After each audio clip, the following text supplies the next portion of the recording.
All right, everyone. Welcome to the third week of the Sparkling Box and the second recording of the month.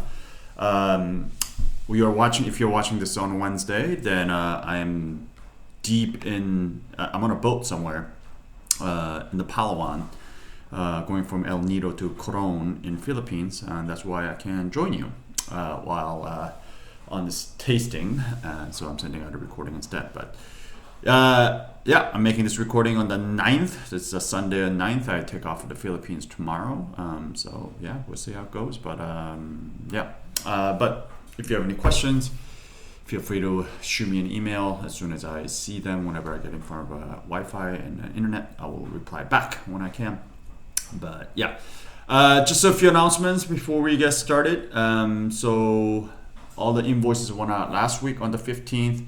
I said this last time as well, but I really need to wrap up the enrollment while I'm in Philippines, actually, as soon as I get off the boat, essentially. So it really helps me if you could just, if you're planning on skipping the month, if you could just let me know, shoot me an email or text and let me know. And if you are planning on joining, then if you could please just take care of the invoices so I don't have to chase you all down while I'm in the Philippines, that would be fantastic. Yeah, just more than, it's true every month, but particularly more month than any other month. This month, it really helps me out just because I'm overseas with a limited access to Wi-Fi. So please help you get this all squared away and whatnot. And that's pretty much everything that I got. One more thing is if you want, I said this last week in the recording as well, but if you want your Case Club orders delivered or received before Thanksgiving, please let me know so I can figure out how to get that to you before next Thursday.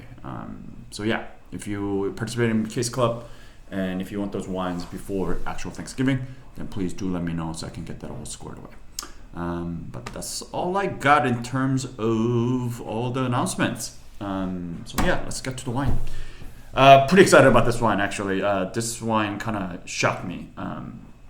But anyways, so this is what we got. This is a cool little hand-drawn single line label. I really like this drawing up here. It's non-vintage Vinicola Nulles or Nulles, Adernats, Cava Brut nature is what we're tasting today. So you'll get this map as well, but we always start with the map. So we're in Spain, Cava, right? We're talking about sparkling wine from Spain. We're in Catalunya, which is that red part. This is where Barcelona is. If you don't know where Barcelona is, this is the northeastern part of Spain, that red kind of a sub-region under Catalunya. That's where we are. Even within Catalunya, if you go a little further down, you see this, following the coast going south, you see that town of Tarragona, a little bit further down from Barcelona. Just north of that, about 20 minutes, 30 minutes north of Tarragona, there's a tiny town called Nulles, Nulles. And that's where this winery is, hence the name Vinicola Nulles. But again, we're in Catalunya. We are in Penedès, which is a sub-region. It's not noted here on this map, but Penedès is a sub-region of Catalunya, and that's essentially the epicenter of Cava production. So what is Cava DO, which is what this is? Cava DO is a production method, kind of a designation, legal designation, not necessarily based on geographic regions. Though the majority of Cava produced in the world are made right here in Catalonia, particularly in Penedès, but it can be made anywhere, and it is made everywhere. Some are made in Rioja, some are made in Navarra, some are made in Aragon and Valencia, even in Basque Country. So Cava can be made pretty much anywhere, but what makes it Cava is a very specific production method. So it is always sparkling wine. It can be white or it can be rosé. And it's chiefly made from three main varieties called Macabeo, Barechada, and Xarel·lo. So those three, there are some other varieties that are allowed in there. Pinot Noir, Chardonnay are sometimes thrown in there a little bit, and there's other very small, obscure varieties that are also allowed in there, just like Champagne, right? But those three varieties, the Macabeo, Barechada, Xarel·lo, are the three varieties that make up Cava. Anytime you get Cava, it's essentially a blend of those things. If there are other varieties in there, it's very, very minor percentage. But and then it's always made in a traditional method. So essentially, kind of what I try to do this month was all first 3 weeks, right? We did Champagne the first week. What did we do last week? The Cremant de Bourgogne, which is last week, and then now we're doing Cava this week. So the first 3 are all traditional method, made in the exact same way. Obviously, different aging, amount of aging that's on there, lees aging. And then the fourth one finally is the Prosecco, which is actually made a little bit different. But so this is made in a traditional method, meaning it goes through 2 fermentation, but the second fermentation takes place inside bottles, just like Champagne, just like Cremant, where you have to age it on the lees, and then you tilt it upside down, and then you disgorge the lees out after aging on the lees, and then you adjust the sugar or not. And this is Brut 0, so there's no dosage or sugar added after the second fermentation is done. So this is bone dry sparkling wine. So that is what Cava is. And as long as those things are preserved, right, those 3 chief varieties is made from those things, it's done through a traditional method. And then there's a minimum aging requirement on the lees. Cava is 9 months, right? We talked about how Cremant is 12 months, and then Champagne is 15 months. So Champagne is the longest, and then vintage Champagne is 36 months. But Cava is 9 months, but oftentimes, just like Cremant, just like Champagne, the producers are oftentimes will age far longer than what's necessary in 9 months, which is also the case here. This thing, there was really no consensus. It's really hard to find technical information on this wine. But the aging requirement on this thing is, or aging on this thing, from what I saw, is anywhere between 15 to 36 months. But the consensus, or the most common data I found through different, wine retailers and different importers and their website, is that this seems to have aged for 24 months. And I could not get us very accurate technical information from the importer on this wine. So sorry, it could be anywhere between 15 to 36 months, but even tasting it, it tastes 24 months sounds about right. 15 months sounds a little too short, but 36 months sounds really long for the way this wine is tasting, how this wine is tasting right now. So 24 months seems to kind of check out, but anyways, this is 24 months. But just know that the aging requirement, why Cava is the shortest, it's 9 months, but oftentimes they do age it longer than 9 months. That varying sweet level, the sweetness designation that we talked about on Champagne, right? Like the Brut, extra Brut, sec, demi-sec, to do. Here is the same thing. You got the Brut mature, but in the you use a Spanish word instead. So you said seco, and then for dry, and then you go all the way up to dulce, which is sweet. So this one doesn't say, I don't think, Brut 0, Brut mature on this thing. Maybe it does. I don't think it does. Oh yeah, it does. In the back label, Cava, Brut mature, NV. But yeah, so yeah, it just follows the same thing as a Champagne. And then finally, the only real difference besides the variety choice and then the aging requirement, if you ever come across a rosé Cava, so we talked about in Champagne, the rosé Champagne is a very rare thing. It's only made in a very certain exceptional vintage years, and then it is always blended. So you take the white wine, you take the red wine, and then you just blend it to make a rosé wine. But here, that practice is actually prohibited by law in Cava. If you ever come across rosé Cava, it actually has to go through a maceration method. It's actually a saignée method, but it's the same thing. It all depends on how much you age the wine for on the skins. But essentially, you have to go through a maceration method. You can't just blend the red wine and the white wine and make rosé like what they do in Champagne and call it a rosé Cava. That is actually legally not allowed. So yeah, that's what Cava is, and that's what we have today. Let's talk about who makes this wine, and this is what really blew my mind, and I've never seen anything like this. But on the picture, the one of the files I'm sending you is called Wine Cathedral. So if you open that up, you will see what this winery looks like, and it looks incredible, right? It looks like a cathedral, hence the name Wine Cathedral. So the story here goes, after phylloxera decimated vineyards in the late 1800s, right, all across Europe, and Spain was no different, was not spared. The producers of Nulles, the small town that this winery sits in, decided to kind of pull all their resources together, pull their knowledge all together instead of trying to come back as individually. You know, it's easier, perhaps even better to do it as a whole. So they decided to create a co-op and build this cellar, like the town cellar, essentially, where every winemaker could go there and make wine or sell their grapes if they wanted to, and then call it this Wine Cathedral, Adernats. The co-op was finally established in 1917, and they had their very first harvest in 1920. So this is, they've been making wine for over 100 years at this point. It's the exact same cathedral. Vinicola Nulles brings together 90 growers from the town of Nulles, or around the town of Nulles, in a huge wine cathedral built to symbolize the union of people to overcome the crisis of phylloxera, is what the website said.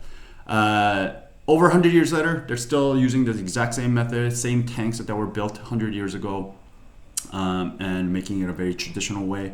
So we're talking about very, the spirit of human beings coming together and overcoming a crisis, and making something exceptional out of it. So I think it's a pretty cool story. But yeah, what we have here is a co-op Cava from town of Nulles, just outside of Tarragona, is what we have here today. Another picture that I'm sending you is a concrete tanks. So this is the inside of that cathedral. I mean, it looks amazing. I really want to go there and visit this place. But there, look at all those, like the brick stone arches. Those are all concrete tanks. That's where the first fermentation for this wine happens. The base wine for the sparkling, before the second fermentation happens, those are all made in those concrete tanks. And those were built 100 years ago. And they were exactly the same tank that they use to this day, which is pretty amazing. So what is this wine? This is, again, like I said, there's not much information available, unfortunately. So a lot of this technical information I had to kind of pull from different sources. So I don't know how much of this is exactly accurate, and I can't really vouch for it personally. But I checked many sources, and then I tried to find some commonality in what they were saying, and a lot of those said the same thing. So hopefully this is correct, but it's not 100% vouched. Having said that, so this is a certified organic Macabeo, Parechada, Xarel-lo, and then the percentage are actually in the back of the label. So this is 60% Macabeo, 30% Xarel-lo, 10% Parechada. Those three varieties that all do different things. Macabeo kind of gives this body, kind of the volume and power, richness to the wine. Xarel-lo gives, Parechada gives this kind of like aromatics, the floral aromatics, and a lot of kind of expressiveness. And Xarel-lo gives the minerality and the searing acidity. If you ever get a chance of tasting Xarel-lo, like a varietal Xarel-lo, it is an experience. It is so high in acid. It's kind of crazy. But yeah, so 60% Macabeo, 30% Xarel-lo, 10% Parechada, all certified organic, grown on limestone, clay limestone soil at around 250 meters of altitude. Direct press then into the concrete tanks, and that's where the base wine is made. So the primary fermentation is done there through a native yeast spontaneous fermentation, and then the rest is all the traditional method, right? The secondary fermentation goes inside the bottle, gets pitched with a little bit of yeast and sugar. Secondary fermentation takes it inside the place, inside the bottle. The gas is also into the wine, and after 24 months on the lees, it is disgorged. And then there's no dosage added to this wine. So very straightforward, and that's what we have here today. All right, let's taste the wine. Cool. First of all, cheers, everyone. All right, let's start from the top.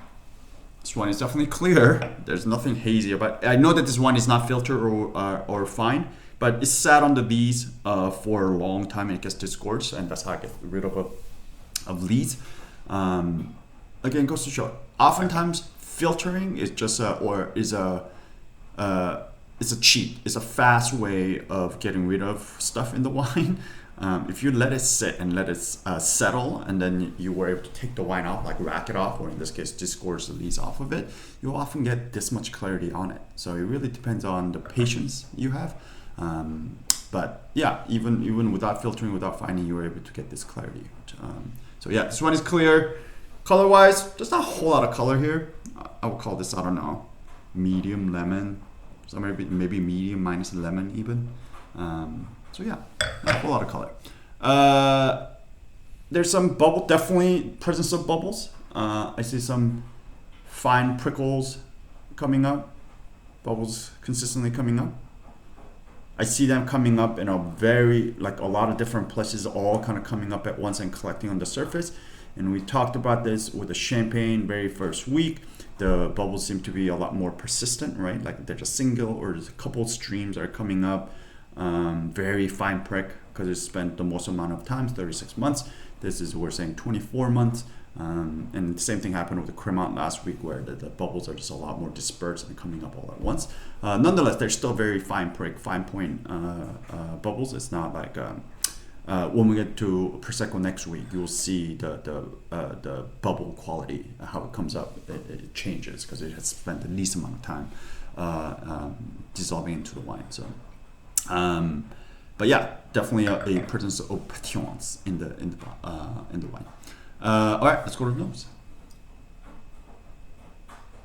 This one is clean. This one is sound. Intensity.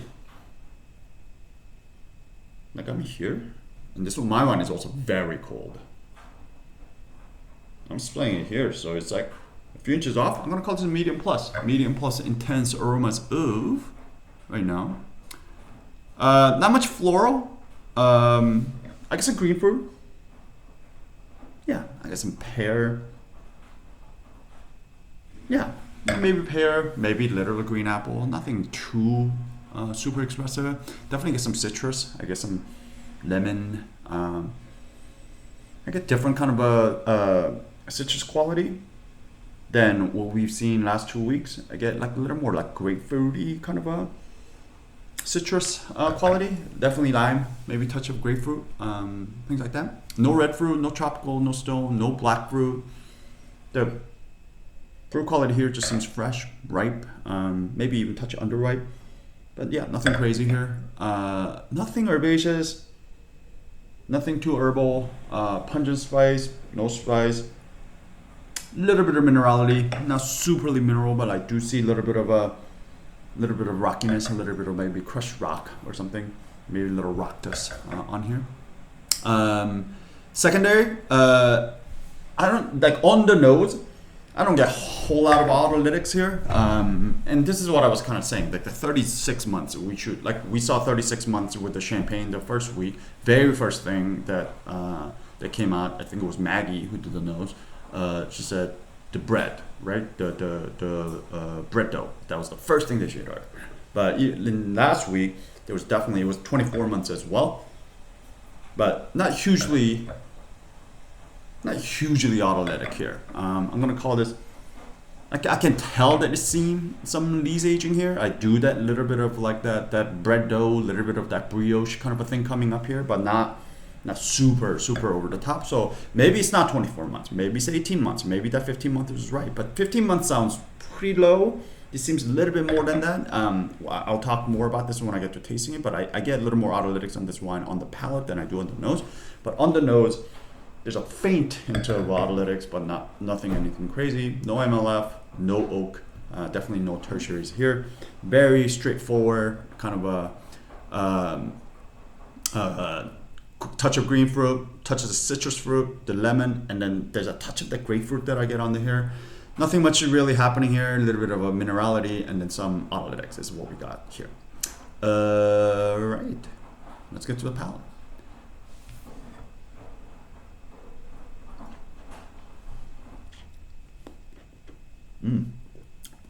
First of all, this wine is bone dry. Definitely dry. Acid. Medium plus. I mean, my jaws are still pulling.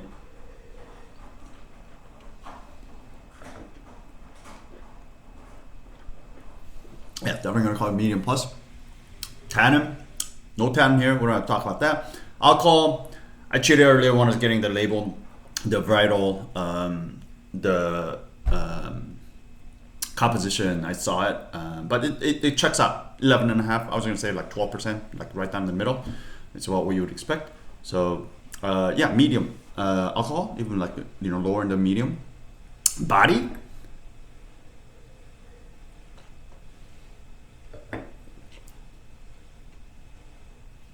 Yeah, medium minus. It's not super full. Somewhere between medium minus and medium. Nothing crazy. Somewhere in the middle is what we got. Mousse. I would still call this delicate, but this is moving a little bit more into like a creamy, a little bit bigger. I can tell that the bubble structure is a little bit bigger than the champagne or the Cremant that we had. So maybe now I'm leaning a little bit more towards that. Maybe this is actually 18 months is what it had. It's about what it had on the lease, not let's say 24 months. Because yeah, I remember thinking this was a little bit more autolytic, but yeah, as of right now, even the bubble quality and then the really light autolytics on the nose, it seems to check on maybe it's 18 months, so it's a little bit shorter on that. And then flavor intensity and everything else. So here's something that I get on the palate that I didn't necessarily get on the nose. There's a little bit of a florality here. I think that's the parechada that's coming through here. There's a touch of that like really pretty jasmine white flower kind of a thing going on here, which is really nice. Makes the wine really pretty, especially on top of that. Same thing, that kind of really like just starting to ripen, underripe, like a pear. A little bit of that lemon, touch of grapefruit skin, all of that with a little bit of jasmine white flower on top, and then I definitely do get that some of that like the limestone minerality. There's definitely some tension in this wine, which is really nice, but nothing else really. The autolytic, I get it a little bit. I get a little bit of that like bready. I get a little bit of that biscuit. But nothing huge. So yeah, maybe it's that kind of the way we're saying. Champagne was 36 months. Cremant was 24 months. Now we're getting down to 15 to 18 months is probably where this wine sits. So we're kind of seeing how much autolytic that you can really tell by tasting it, right? Like you tasted the very first champagne, the first thing came on was bread, autolytic. And we've had wines that are even more, we've spent more time on the lees and where the bread, the autolytic really comes out, right? So first is 36 months. Last week, Cremant definitely has some autolytics, but less so. But it was very noticeable. This one, now it's like faint, right? And then we're talking about 15 to 18 months, somewhere around there. So this is kind of like, helps you calibrate your senses. This is right around where autolytic starts to show up. You see even like wines that are like 12 months on the lease, you really can't get autolytic that much. So I always say 15 months is a kind of minimum when you start to see the signs of autolytics on the wine. And to me, this is like right there, just maybe a little more than that. So that's why I say like 15 to 18 months seems to check out for me. So yeah, this is what 15 to 18 month aging on the lees tastes like, just to help you calibrate your senses. And the MLF, oak, nope, and then no tertiary. So everything kind of checks out. And then the length.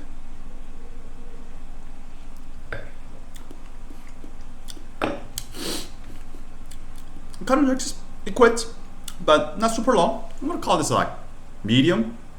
Somewhere in between actually, even medium minus, it dissipates quite quickly. It doesn't stick around all that long. Maybe lower in the medium. Let's be generous. Somewhere between medium minus medium. Being generous, I'm gonna call that medium.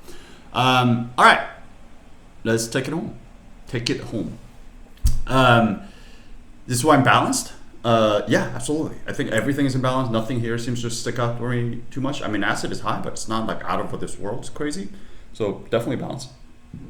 Intensity, we call it medium on the nose, a medium plus on the nose, medium on the palate, so somewhere between medium and medium plus. And then complexity, not a whole lot of things, right? I mean, yes, we do have some autolytic, but we got some touch of flower, some citrus, some green fruit, some minerality, a little bit faint autolytics, but nothing really that crazy. So maybe lower in the medium. And then the length, we called it about medium as well, somewhere between medium minus even, medium minus and medium. So when you take it all together, balance, medium to medium plus intensity, medium complexity, lower end of medium complexity, and then medium, lower end of medium again, or higher, like somewhere between medium minus and medium length. So when you take it all together, average comes out to about medium. So I would say this one is good. This is a good wine. Potential for aging, I wouldn't worry about it. Yes, the acid is there, but there's not enough intensity here to really hold on to. I don't think this is meant to be, it's going to develop. There's not enough here to begin with to develop to something really complex. So I say drink this now. This is meant to be a just really easy, kind of poundable, at the beginning of the meal kind of a thing. Just open it while you're trying to choose what to eat, what to order, or just you need something refreshing and nice to drink in the afternoon. I think this is the kind of stuff that is perfect for it, especially 11.5%. Why not? So yeah, that's all I got. If you have any questions about that, shoot me an email and let me know. And then finally, it's Flavor's favorite game. How much do you think this wine is on a retail shelf, and how much would you be happy paying for this on a retail shelf? And if you want to pause and then think about it. But this on the retail shelf be also, before you do that, 15 months, right? 15 to 18 months. We don't know exactly, but it seems to be, internet resources seems to say it's anywhere between 15 and 36 months. I do not believe this is 36 months. I actually don't even believe this is 24 months anymore after having tasted it. I think it checks out somewhere around the 15 to 18 months, right around there. So shorter, right? It's also co-op. It's not necessarily that co-op wines can be more expensive, but in general, co-op wines can be a little bit cheaper. It's a co-op wine, and it's Cava. It's not champagne. So how much do you think this wine would be on the retail shelf? And we called it good, right? The last 2 weeks we called it both very good. So is it, how much do you think it is? And the answer is $18 on the retail shelf. $18, under 20. Yeah. Is this the best Cava out there? No. We've had Cava that is much more complex than this. Often Cavas that I featured on the Wine Club have been Reserva or Grand Reserva, right? To kind of showcase that you, as a champagne alternative, you can get all the autolytic, that lees aging that you want, but at a much more affordable price than having to pay for champagne. Is it champagne? No. You're not going to get the same, that kind of chalky minerality, that kind of precision of the acid that you often get on champagne. That's not what you're going to get here. But for something that gives off just enough kind of a autolytic, it's starting to show that autolytic, it's starting to kind of change, kind of checks off some of the boxes. Basically everything light, right? It's like it's all there, but it's just less of it. But for all of that, at an entry-level price of $18, made from a wine cathedral that's been around for 100 years, I think it's a pretty cool wine. And then I'd be happy drinking this at any point, getting this at anywhere, at a restaurant or happy hour, or have it as like a house sparkling wine anytime. So, all right, that's what we got. If you have any questions about any of that, let me know, yeah, shoot me an email or shoot me a text. Yeah, that's all I got. Sorry, my brain is really, I'm very tired today. So sorry, I just keep blanking out. But All right, so this is the last recording of the month. Next week, so that will be on the 26th. That will be the last tasting. That will actually be the live tasting, and I'll be coming back from Philippines that morning of. So I may be a dead man. I may be just dying from a jet lag, and I may actually pass out on the calls. But we'll see. We'll see what happens. But for now, we'll taste the final wine, which is the super fun, super delicious Prosecco. But yeah, what I wanted to showcase today was less of the autolytic and just kind of what it does to the wine, how it changes, and then two, just give, in terms of bang for your buck, I think this still ranks up there. Yeah, it's not the best thing out there, right? But it's also $18. Both wines from first 2 weeks were, $40 or high 30s, and then now we're talking about $18 under 20, but it still kind of checks off these things that you would want. So yeah, you as a consumer, you get to decide what you want to spend your money on, how you want to spend it. But again, like I said, this month has always been about kind of showcase pound for pound what way over delivers its a price tag, and I think this wine definitely delivers way over the $18 retail mark for sure. Let's just put it this way: there's a lot of shittier, way shittier sparkling wines that are way more expensive than $18. Let's put it that way. All right, that's all I got, and I will see you all next week. Well, not in person, but live. All right, peace.